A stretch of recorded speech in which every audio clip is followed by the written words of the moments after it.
Assalamu alaikum, welcome to Game Changer. I'm Maryam Zia. In today's program, we will be talking about a matter of urgent, of course, concern for Pakistan as well as other countries. That is India's network of extrajudicial and extraterritorial killings. When we talk about these killings, of course, as Foreign Office has described it as a global phenomenon, and it is for concern not only for neighboring countries, including Pakistan, but many Western allies of India as well.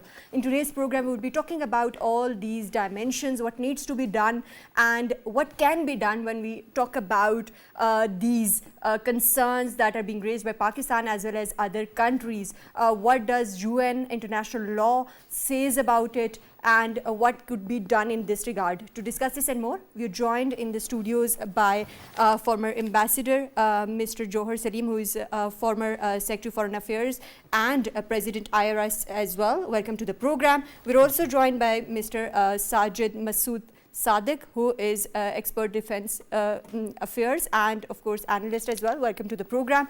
And we're joined online by Dr. Asma Shakir, who is Executive Director, Center for International Strategic Studies, Azad Jammu and Kashmir. Welcome to the program. Ambassador Jauhar, let me start with you. Of course, when we talk about these recent revelations by the Foreign Office and as well as the concerns that were raised regarding this global phenomenon of India's extraterritorial killings and assassination programs. First, what you make of these recent revelations, and also can you shed light on the history specifically post 2019 of these happenings and instances, not only in Pakistan but other Western countries as well? Yeah, this is very alarming, but it has been going on for quite some time now. We know that the Guardian story, which highlighted what the Indians have been doing, these targeted killings, these extrajudicial, extraterritorial killings, which they have been carrying out at least since 2020. And we know because of that story as well that because it quoted sources from the Indian intelligence, unnamed sources, which said that this strategy started in the aftermath of the Pulwama incident of 2019. Having stated that, the fact remains that this is part of the erstwhile strategy delineated by the National Security Advisor of India, Ajit Doval, who came up with this concept of defensive offense. And he elaborated that as far back as 2014 and then 2016, in those years, in many of his lectures and even his sort of interviews. What he said was that India, because India, that is their claim, that India is facing terrorism from cross borders. So India will make those countries pay by carrying out terrorist activities there through the proxies or making them bleed. He had been using different words at different times, but he had been sort of very clear in certain sort of, some of his speeches are made within India.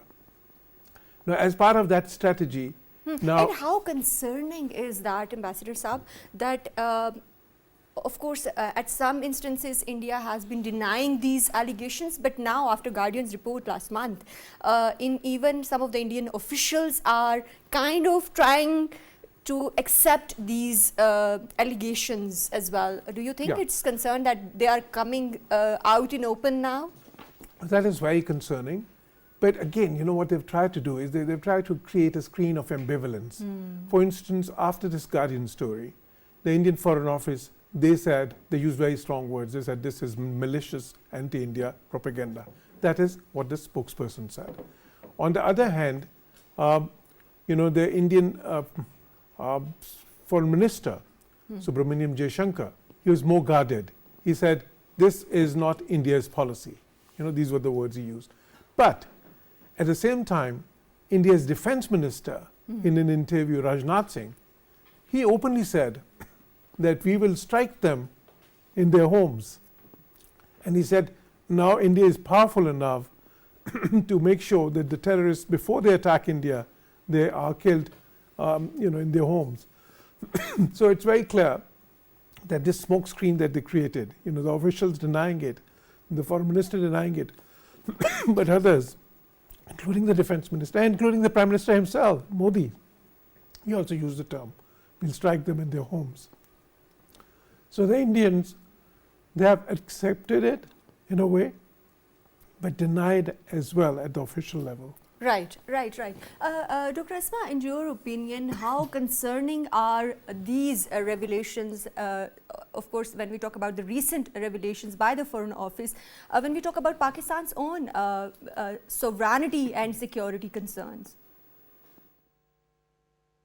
It is very, very important, and the most important thing is that now India's this face, which is a face of a revisionist state, is revealing to the international community and civilized world.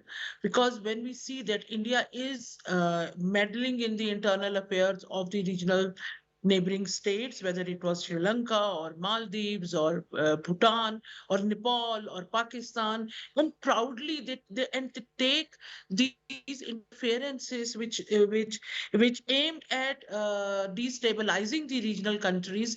They take it as a pride to attract their domestic Hindutva or Hindu or radical vote bank.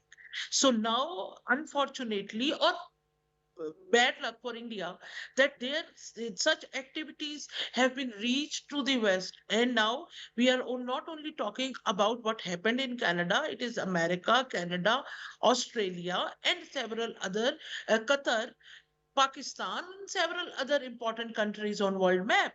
So now it is very important to understand that what policy trend India aims to pursue, India aims to utilize to advance the strategic ambitions and designs of Indian government. And unfortunately, as Pakistan is always talking about the hegemonic policies of India, now those hegemonic policies of India have been supported by the aggressive policy postures by Indian government. Right. When we see that despite all those allegations, along with the proper investigation and evidences, Indian government shamelessly denying all those activities, and they now what they are coining, they say that there can be some rogue element in Indian intelligence agency raw, which is again, if it is true that those all those acts have been conducted by the raws or rogue elements, then it is a big question mark on the safety and security of critical technologies and strategic Right. weapons of India. Because if Right. and when, Dr. Asma, if you remember, Dr. when Asma, do you think this is also part of Modi's foreign policy objectives? When we look at the larger picture, of course, we know that there was increase in frequency of these assassinations or this global phenomenon post 2019, which was of course, coincidentally, the second term start of Modi as well. So, do you think that that was also a factor that BJP is deliberately pushing this kind of foreign policy for India?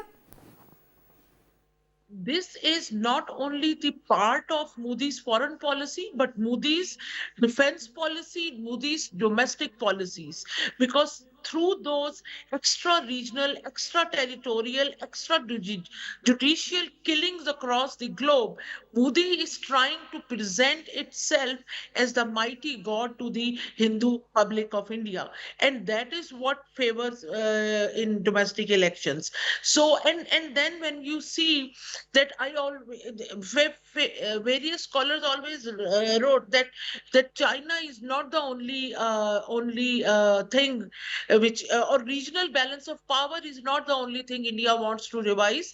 India intends to revise the international order in favor of India, and all those activities of silencing alternate voices, silencing political opponents through extreme use of violence. All those acts have proven that India's revisionist ambitions, Modi now has a delusional impact or as a delusional worldview in which he sees that the way he fooled Indian public to vote him for consecutively for like during last two elections, and we don't know what would be the result of these elections. But same he wants to imply on the international community, international public, and international citizens. But the ray of hope is that the independent, civilized investigation agencies of different countries, it is not the investigation report of one country, single country, it is the report of several independent investigation agencies and a collaboration of five intelligence agencies which who are saying that India is involved in violating the sovereignty of developed world, killings, and facilitating, executing the killings of its political opponents who are US citizen or Canadian citizens or Australian citizens, or for this reason living in different parts of Europe. So Right, right. moving And ahead, let me take this point to the studios. Mr. Sajid, of course, very concerning. And like Dr. Asma also alluded to the point that Five Eyes and as well as other independent investigations have now come out in open about these global phenomena of Indian assassinations and killing plans of Indian government. So do you think this is going to be impacting India's relations with these countries, and how do you view the response of these Western nations so far in regards to these allegations? Thank you very much.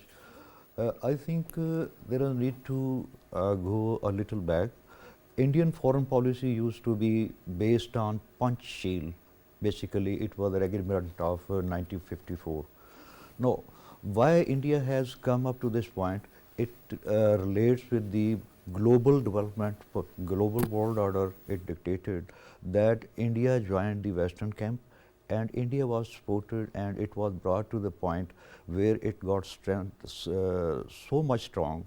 It started publicly expressing the intervention into the other states. No, the remarks of one of the writer Walter Ledwig, a political scientist at King's College London, are very important. He says this is Modi's aggressive approach, and that approach is basically to follow the Western suit, the way Western powers have been doing in other countries. And then there are yet another fellow, Daniel Murky, very famous character who has written book on Pakistan, No Exit from Pakistan. He says that India has started expressing as the great power in the arena of the world. So there are views that they are drawing inspiration from Russia and Israel's intelligence agencies. Yes, of course. Of course. Basically, the mood and the tone of the international politics is set by the great powers. No, India is an ambitious state, and Modi is an ambitious character, and their political philosophy also says that the way Kotla Chanakya says, they want to go for the Akhand Bharat, they want to go for the Mahabharata. So this is the right time for them to express their power at the world level. Right. So, but Ambassador Jauhar, don't you think that there are going to be some diplomatic repercussions for India when we talk about such kind of strong allegations? Because, of course, Pakistan has been pointing these facts out for quite some time, maybe for decades now. But, of course, attacking citizens within allies of India like Canada and, of course, US. Do you think this is going to be having some repercussions for India? Yes, definitely. Because look, by these actions, what is India committing? Not just extrajudicial killings and extraterritorial killings, but also the fact they are violating international law in other facets. For instance, what we see is that in many of these targeted killings, they have elicited the support of terrorist gangs. Or terrorist organizations in different countries, particularly in Pakistan. Now, on the one hand, they claim that, like they will not they abhor and terrorism in all its forms and manifestations. And they always they have this propaganda against Pakistan of cross-border terrorism, and then Pakistan is harboring terrorists and whatever, all this rubbish. But now they have been found themselves colluding with the terrorist groups while endeavoring for some targeted killings. The Guardian article talks about that, and there's and actually financing them, making them strong. Yeah, that was the second in a way. point. Exactly, the terrorist financing. Again, there's so many international laws on that, on the first as well, and so many UN conventions as well, that you cannot collude with the terrorist organizations. There's so many conventions, so many. Can you elaborate on some of those that. conventions, and what repercussions might it have for the countries that may be engaging in such kind of activities, illegal activities? Yeah, definitely. For example, on terrorist financing, FATF is there, and we know what happens. When Pakistan even went through this grey listing, which it took years for us to come out of that. And in these cases, what we've discovered is, what Guardian story also talks about is, that in Dubai, they were using that's where they were using Dubai as the hub for carrying out these operations, and other countries such as Mauritius, Maldives, and Nepal, where terrorists were being funded. They were being given money, which comes under, of course, the terrorist financing purview, to carry out these killings. Now, there are 2 or 3 violations there, not just terrorist finance violation. The other is that you're using a friendly country's territory for planning terrorist activities. Now that carries repercussions of international law, but also the fact that bilaterally, for instance, UAE, what are they doing to UAE by using their soil for conducting their terrorist operations, or Nepal, or Mauritius, or Maldives for that matter. Now the other element, when they do it, with the so-called allies or friends, for instance, in the US, where with the Gurpat Want Singh Panu was the Sikh what they deemed separatists that they wanted to kill. They did not succeed. Their attempt was thwarted, but the Americans are investigating that, and they see an Indian hand. In Canada, Hardeep Singh Nijjar was killed actually, outside his and some arrests were also made earlier. Even recently, as well. 3 arrests have been made. Of course. And Canadians, in fact, this became a diplomatic row between Trudeau and Modi, and then Americans jumped in, and then UK as well. So it became quite an international. So this is not just Pakistan, and Pakistan had been saying it for a long time, but the world didn't listen as much. But now there are countries such as America, right. And when Canada, a friendly UK, country is leveling such allegations against India, they don't have any strategic, of course, row like a Kashmir issue between them. Yeah. So, of course, unless the friendly country is 100% sure and have evidence, they won't, of course, level such allegations. Is that right? Exactly, and especially we know that, the US, in the UK, they're part of this. Five Eyes, of course. Yeah, and not just Five Eyes. This whole strategy of containment of China. This Indo-Pacific strategy. India is such an important element of that. So is UK. So is US is, of course, the main architect of that. And India has such an important place in general on the in terms of the strategic chessboard of Western powers. And despite that, if they came up with these allegations, and despite that, if it became a public row, that means that these allegations are very serious, and they want India. They have what we call the name and shame. Right. They've done that. And talking about these allegations, Dr. Asma, like Ambassador Saab alluded to, that they of course hold some weight when friendly countries level such allegations. But can you tell us about some of the instances where these kind of extrajudicial killings have had some repercussions for the countries, like when we talk about the trade agreements or other strategic or economic ties, especially bilateral relations? Yeah, this is a very important question. But when we see if any other country, such as Israel, Iran, or any other country, conducted any extrajudicial territorial killing, that was not a trend. It was a single murder or killing. So countries, but the problem with India is that it is a policy trend. It is something which India has to stop. So otherwise, there would be repercussions. But even now, today, what is the cost of being convicted by international investigation agencies for being a state which is sponsoring terrorism across the globe? Because those killings have terrified common public and those specific ethnic communities against which they are carried out.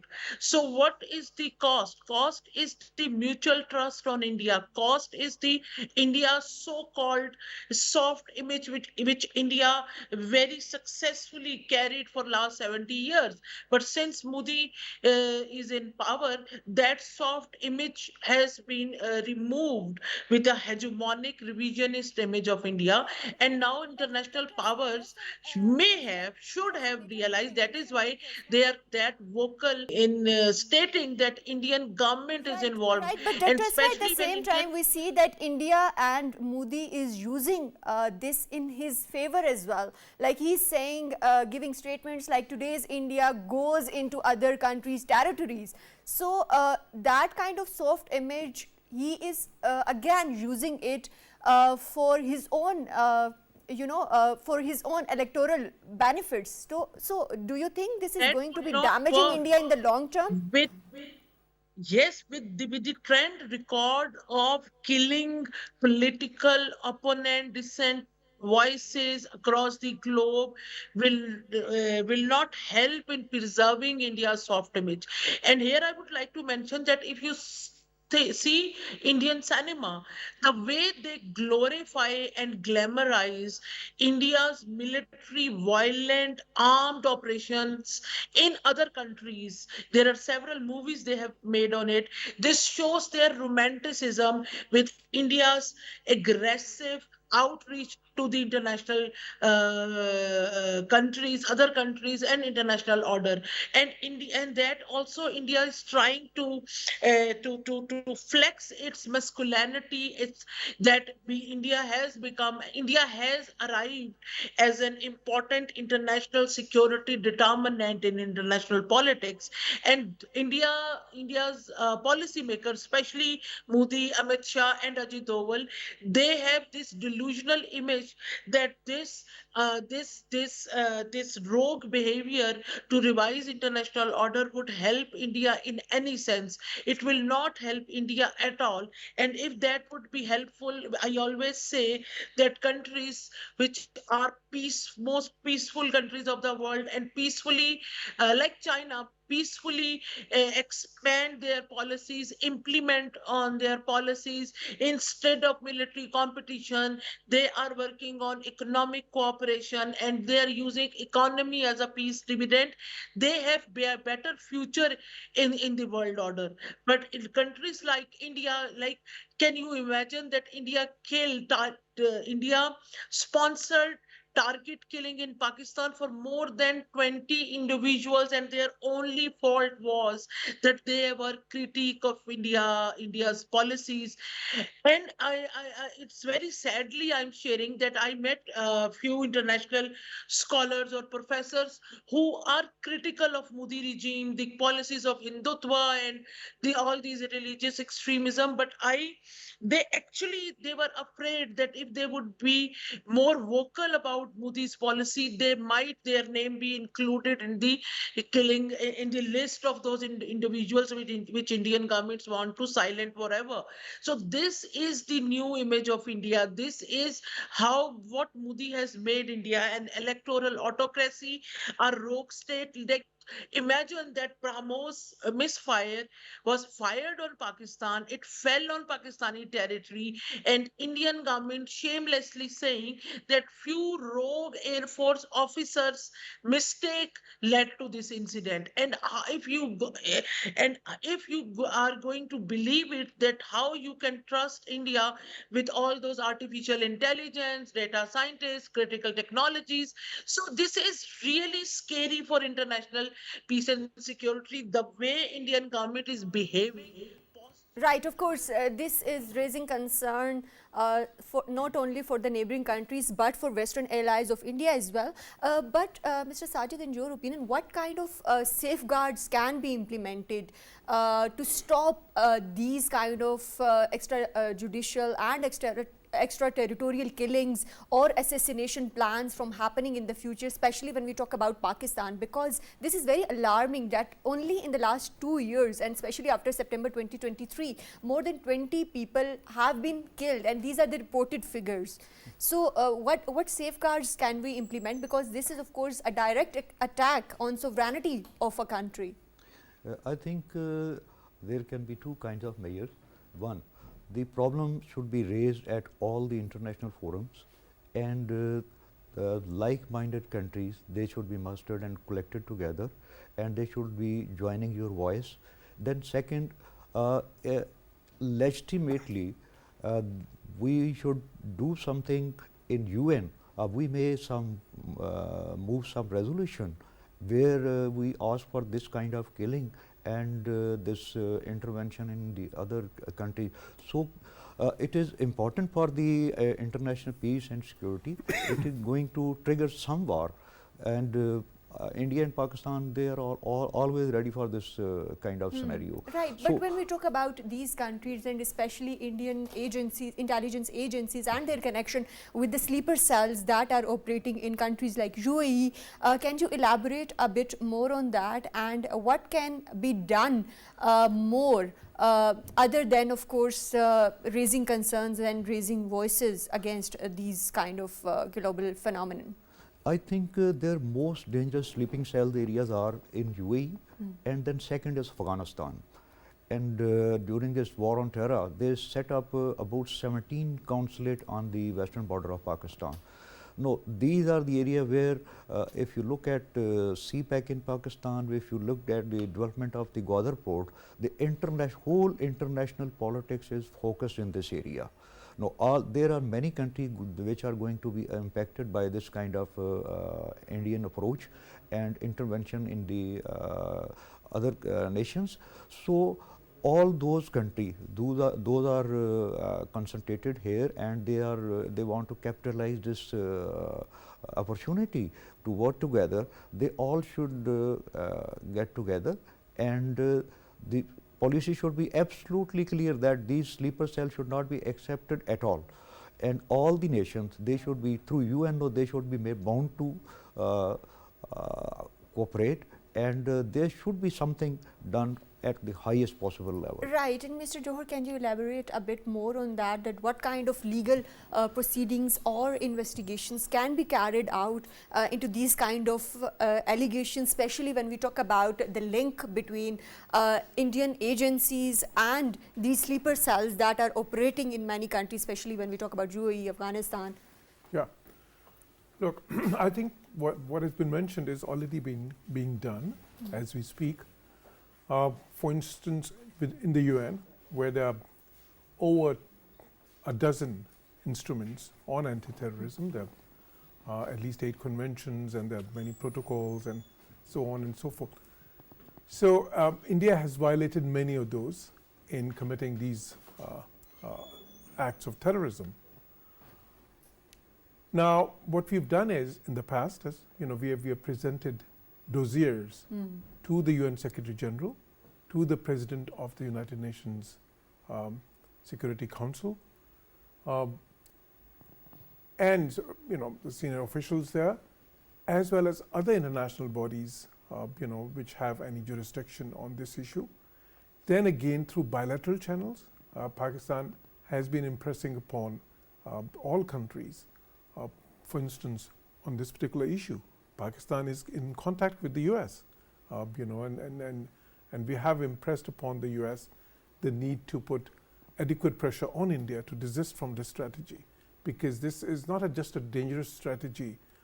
This is directly India getting involved in terrorism. In this sort of, okay, if they think there's a great power, and if they think they can sort of, follow what some of the other great powers have been doing in the past, or what agencies like Mossad, or as it has been accused many times, KGB have done, that is one thing. But the fact is that the world has changed over the last few years. Now terrorism is a subject where a lot of countries have very strong feelings, and not just strong feelings. There is a much better coordination, and within the multilateral agencies as well. The reaction to any acts of terrorism, the reaction to any countries getting involved in terrorism is much stronger than what it used to be. So I think this is a very dangerous policy. India is playing with fire. This policy will hurt them in the end as well. As I've said it before as well, the chicken will come home to roost. If they are using terrorist organizations to hurt others, these same terrorist organizations can subsequently come and hurt them. So I think this is a policy that they need to give up. And Pakistan is doing its part in sort of impressing upon and informing the international organizations like UN most of all, but other organizations as well, and friendly countries. We have not just provided dossiers, we have provided evidence in so many cases. And India can very well deny that. But the fact is, the evidence speaks for itself. Of course, and the evidence speaks for itself. But Dr. Asma, how do you think that these actions align with, of course, India's obligations under international human rights law? Those actions are aligned with international law of sovereignty, international legal norms, international norms of raised after the Treaty of Westphalia. So whatever the way India is sponsoring terrorism and extrajudicial killing and spying on developed Western friendly countries, that is against all the established norms, whether you call it international law or ethical values. So no such none supports India's actions. So those actions are only supported by the aggressive mindset of BJP radicals. It is only supported by the Hindutva ideology. It is only supported by the idea that what the Indian strategic culture teaches them, that peace is a sign of weakness, and being aggressive and being able to violate the sovereignty of other countries is a sign of power, and that means that your country has achieved an international status in which no other international norm or law is important for the country. So India's actions are only aligned with the Hindutva worldview, with the worldview of BJP and Modi, and nothing else. No other international law supports what BJP is doing under Modi, and how international sovereignty has been questioned. And believe me, as a student of international security, I can say that when you see such incidents, it is close to impossible that a state conducts such operations in friendly countries, because it means that by doing that takes me to my next question, Dr. Asma. What is the role of intelligence sharing agreements between, of course, friendly countries? Do you think these kind of rogue actions are also violations of those agreements, and are there going to be some repercussions for India when we talk about these allies?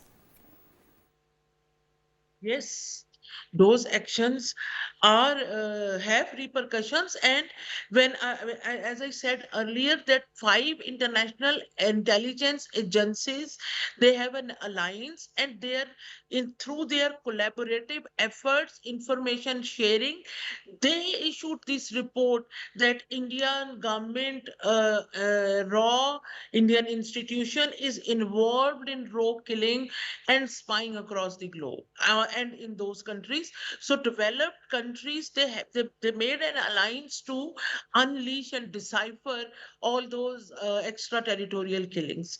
And when we see that as information sharing, I'm sure that information, as we know, the US government shared that information with Indian government, but in a closed door, and that information initially was not public for public consumption, but later on that investigation report has also been published in different newspaper, or some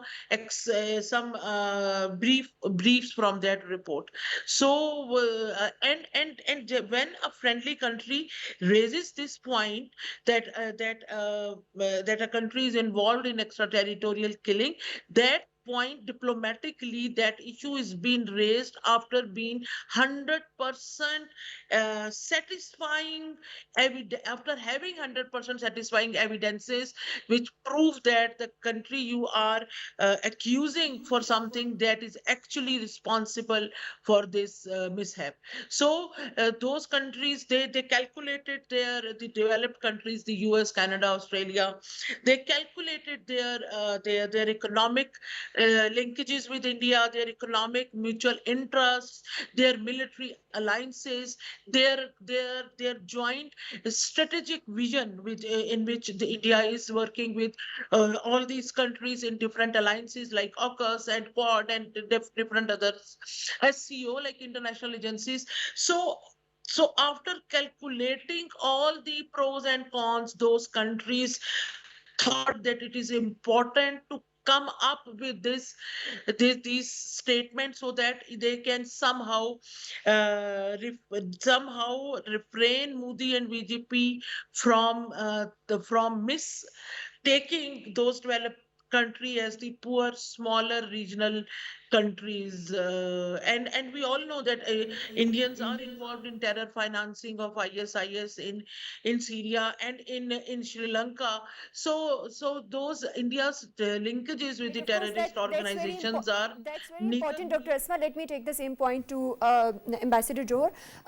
Ambassador Saab, can you provide us insights into these intelligence sharing agreements between the countries, especially when we talk about these cross-border operations? Yeah. See, a lot of countries have these mutual intelligence sharing agreements, and they are very helpful as well. Pakistan has it with many of its allies.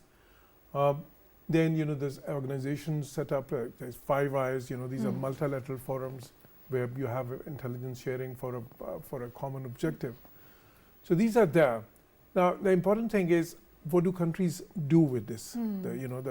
Because you see, if you get intelligence, which is actionable intelligence, that can be very effective.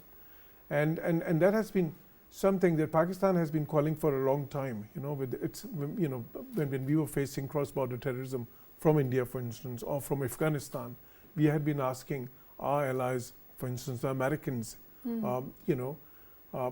because when they were in Afghanistan, to provide us actionable intelligence. In other instances, for instance, with Iran, we have an intelligence sharing cooperation going on, and it's very helpful as well. So, there could be different mechanisms for that. You could do it within a multilateral framework or a bilateral framework.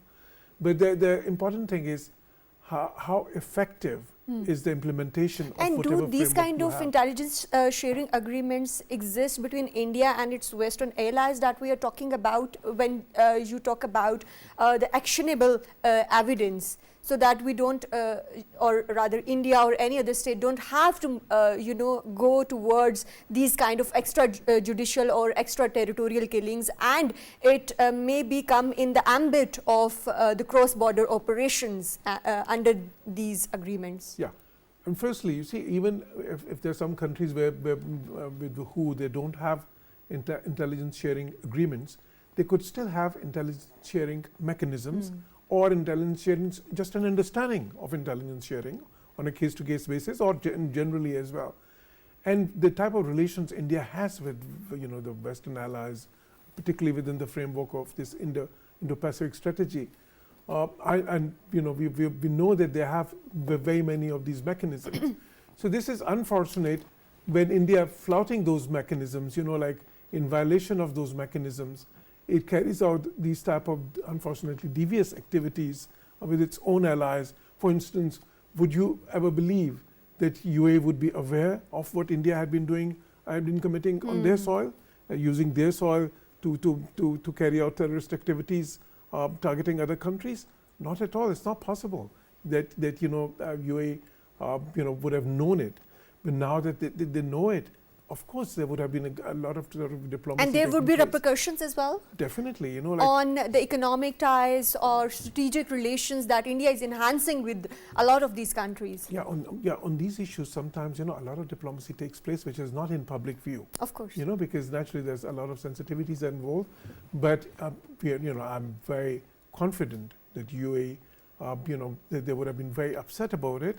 And I'm sure that India would have been trying to sort of come up with whatever excuses, but excuses won't work in this particular. And so is the case with the American. When the Canadians took it up, okay, India, they came up with a very defiant stance publicly. Modi sort of took on Prime Minister Trudeau, but like in denying those allegations and then raising counter allegations that they were sort of supporting separatism and all sort of like the on the Canadian soil there were activities which were sort of like anti-India.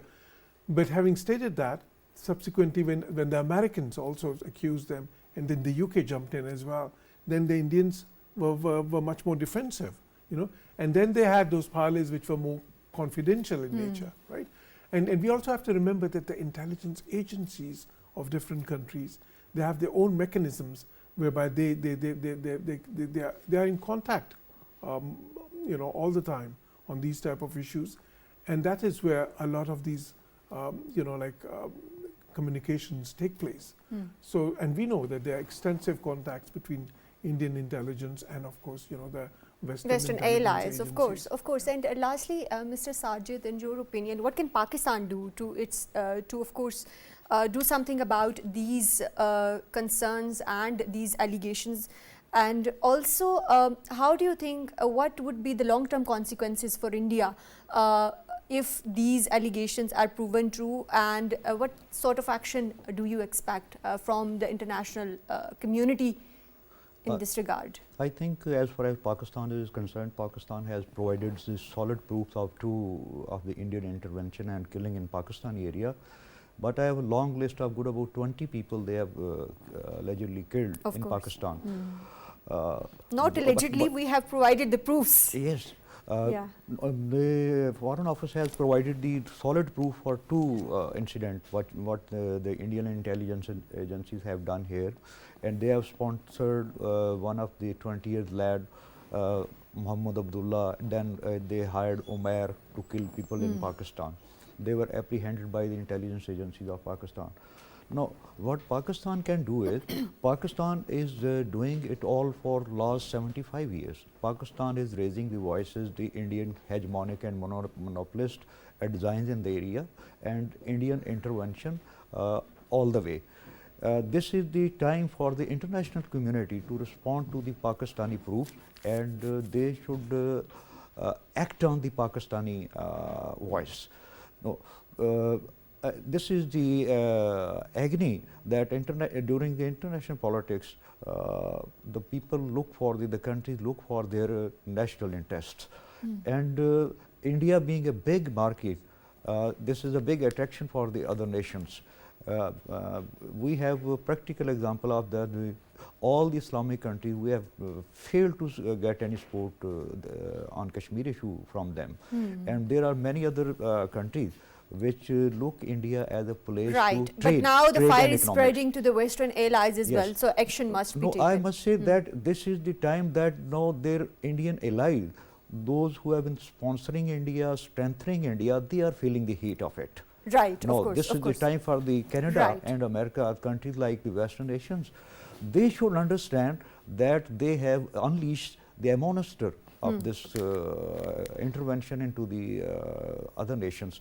So Right. Modi needs to be stopped at all costs. Right. Otherwise, it is going to be total catastrophe at world level. Right. Thank you very much, Mr. Sajid, Masood, Sadiq, for joining us in today's program. Thank you very much, Ambassador Jauhar Saleem, for joining us in today's program. Thank you very much, Dr. Asma Shakir, for joining us in today's program. Of course, when we talk about these extrajudicial and extraterritorial killings, that has now become a global phenomenon. International community must take action to hold India accountable in this regard. That's all from Game Changer tonight. Take care. Allah Hafiz.